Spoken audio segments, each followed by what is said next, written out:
ప్రపంచ ఐవీఎఫ్ దినోత్సవాన్ని పురస్కరించుకొని ఆంధ్రప్రదేశ్లో ప్రముఖ ఫెర్టిలిటీ కేర్ నెట్వర్క్గా పేరుగాంచిన ఫెర్టీ9 కు ఈ ఏడాది అంతర్జాతీయ స్థాయిలో విశిష్ట గుర్తింపు లభించింది. ఈ సందర్భంగా ఇందులో భాగంగా ఫెర్టీ9 క్లినికల్ బృందం ప్రపంచ ప్రఖ్యాత సదస్సులో తమ పరిశోధన పత్రాలను సమర్పించి సంస్థ ప్రతిష్టను మరింత పెంచింది. ఈ ఏడాది ESHRE 2026లో 4 పరిశోధనా పత్రాలు, ఒక ఓరల్ ప్రెజెంటేషన్, జపాన్లోని టోక్యోలో నిర్వహించిన అంతర్జాతీయ సదస్సులో 4 పరిశోధనా పత్రాలు, అలాగే యాస్పైర్ కాన్ఫరెన్స్లో 11 పరిశోధనా పత్రాలను ఫెర్టీ9 వైద్య నిపుణులు సమర్పించారు.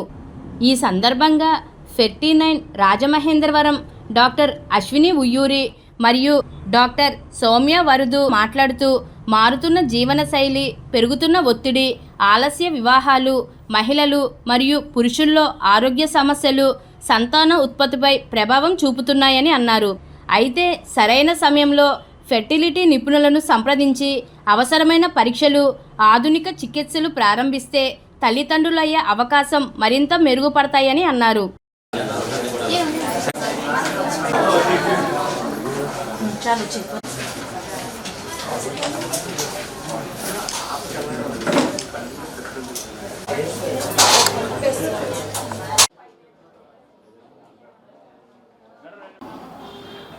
ఇక్కడికి వచ్చిన ముఖ్యంగా మన గెస్ట్ పేరెంట్స్ వచ్చిన వాళ్ళకి, తర్వాత మీడియా ప్రతినిధులకి, కపుల్స్, ట్రీట్మెంట్ కోసం వచ్చిన కపుల్స్, అలాగే మన స్టాఫ్ అందరికీ కూడా ఈరోజు వరల్డ్ ఐవీఎఫ్ డే శుభాకాంక్షలు. సో వరల్డ్ ఐవీఎఫ్ డే అనేది ఎవ్రీ ఇయర్ 25th జూలై అనేది జరుపుకోవటం జరుగుతుంది.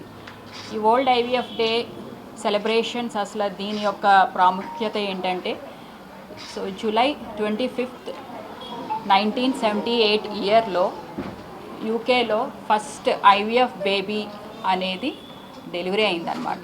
ఆవిడే Louis brown. So scientist pioneers Robert Edwards, Patrick Steptoe వాళ్ళ యొక్క కృషితోటి లూయి బ్రౌన్ అనే ఫిమేల్ చైల్డ్ అనేది బర్త్ ఇవ్వడం జరిగింది. సో దాన్ని మనం every year world IVF day కింద సెలబ్రేట్ చేసుకుంటున్నాం. సో దీనికి ఒకటి scientist, pioneers, doctors and also infertility seek చేస్తున్న కపుల్స్ కూడా వీళ్ళ యొక్క కృషి వల్ల మనం ఈరోజు ఈ మిరాకిల్స్ అనేవి చూస్తున్నాం.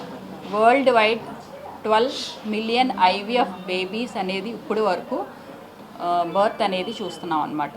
So it is a miracle and at the same time ఏంటంటే హోప్.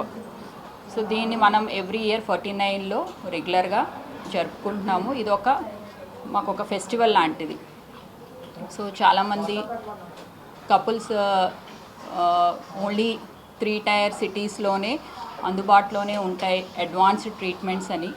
బట్ మనకి 49లో 2 టైర్ సిటీస్లో కూడా సేమ్ అడ్వాన్స్డ్ ట్రీట్మెంట్స్ ఎక్కడైతే సిటీస్లో, మెట్రోపాలిటన్ సిటీస్లో మనం చూస్తున్నాం, సేమ్ అదే టెక్నాలజీ అనేది మనం ఇక్కడ కూడా చూస్తున్నాం. సేమ్ అదే ఎక్విప్మెంట్, సేమ్ అదే expertise and same high end investigations, treatments కూడా మన దగ్గర జరుగుతున్నాయి. So it is a celebration to all of us. ఈ వితిన్ 2 ఇయర్స్లో ఐవీఎఫ్, మేము ఇక్కడ 3rd ఐవీఎఫ్ అనేది సెలబ్రేషన్ జరుపుకుంటున్నాం 49 రాజమండ్రిలో. ఈరోజు వరల్డ్ ఐవీఎఫ్ డే. మనకి రాజమండ్రిలో 49 ఇది 3rd ఇయర్ రన్నింగ్ అనమాట. ఇప్పటి వరకు మోర్ దాన్ 1000 ఇన్ఫర్టిలిటీ కపుల్స్ని చూడటం జరిగింది.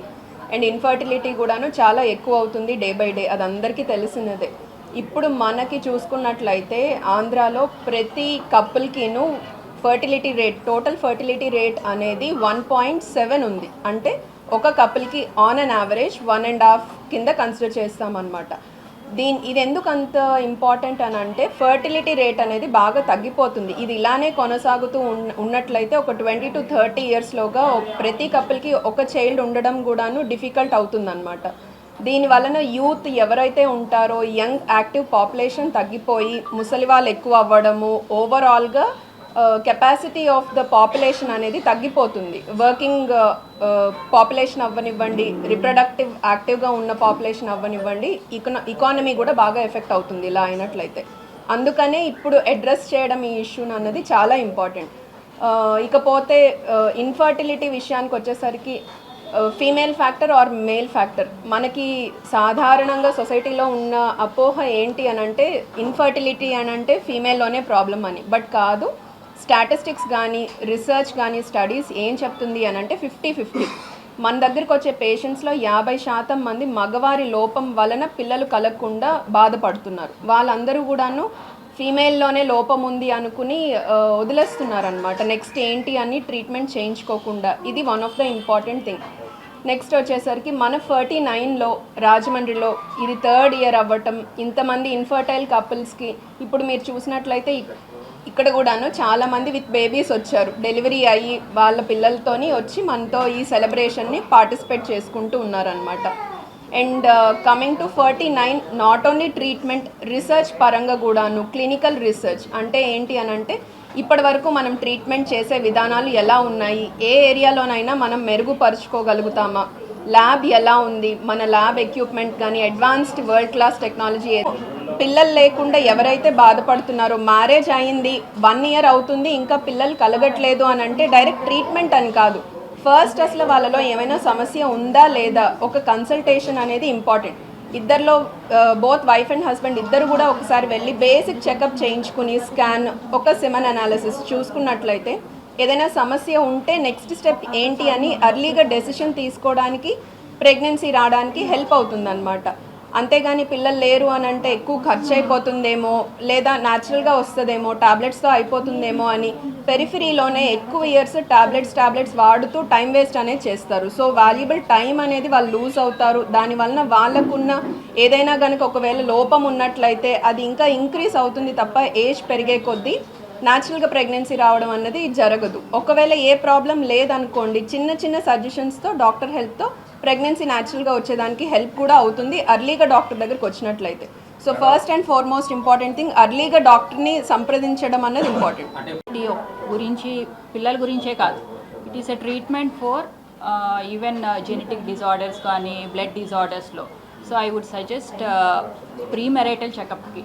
సో యూత్ ఎవరైతే ఏంటంటే వాళ్ళ యొక్క బాధ్యతగా ముందుకు వచ్చి వాళ్ళ యొక్క చెకప్ చేయించుకుంటే, సో వాళ్ళ కండిషన్ ఎలా ఉంది, హెల్త్ కండిషన్, ఇప్పుడు మనం బ్లడ్ గ్రూప్ ఎలా చెక్ చేయించుకుంటాం అలాగే ప్రీ మెరైటల్గా వైరల్ మార్కర్స్ చెక్ చేయించుకోవటం, జెనెటిక్ చెకప్ చేయించుకోవటం, అలాగే వాళ్ళ ఫ్యామిలీ హిస్టరీ ముందే డాక్టర్తో డిస్కస్ చేస్తే that is the take home point today what I feel. Family సిచ్యువేషన్స్లో కూడా కొంతమంది మ్యారేజెస్ అనేవి డిలే చేసుకుంటూ ఉంటారు. సో ఫిమేల్స్ కానీ మేల్స్ కానీ ఎగ్స్ ఫ్రీజ్ చేసుకోవటం, ఊసైడ్ ఫ్రీజింగ్ చేసుకోవటం, స్పర్మ్ ఫ్రీజ్ చేసుకోవటం వల్ల ఏమవుతుంది అని అంటే వాళ్ళు ఏదైతే వాళ్ళ యొక్క రిప్రొడక్టివ్ హెల్త్ని వాళ్ళు ఫర్దర్గా పోస్ట్పోన్ చేసుకోవచ్చు. సో అదే క్వాలిటీ తోటి వాళ్ళు రేపన్న రోజు బేబీతో ముందుకు వెళ్ళొచ్చు అనమాట. బట్ ఫస్ట్ అనేది ఎగెన్స్ట్ నేచర్ వెళ్ళకుండా పాసిబిలిటీ ఉంటే అర్లీగా మ్యారేజ్ ఫినిష్ చేసుకోవడం. ఒకవేళ అది పాసిబిలిటీ లేనప్పుడు వాళ్ళకి ఏమైనా సిమ్టమ్స్ ఉంటాయి, పీరియడ్స్ ఇర్రెగ్యులారిటీ అవన్నీ